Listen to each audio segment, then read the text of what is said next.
guys, ngayon pa nga pala pinalinis po ako ni Papa.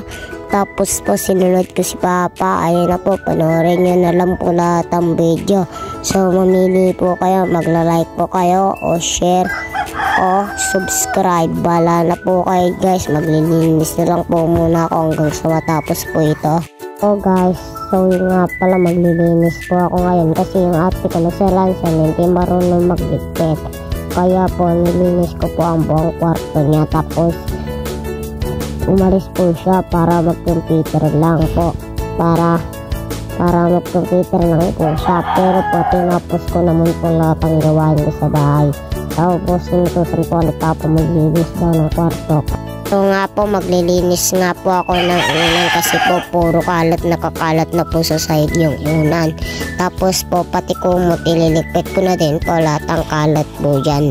Kaya po naging kakatapos ko lang po maglinis. Mamili po kayo mag-like o mag-share o mag-follow.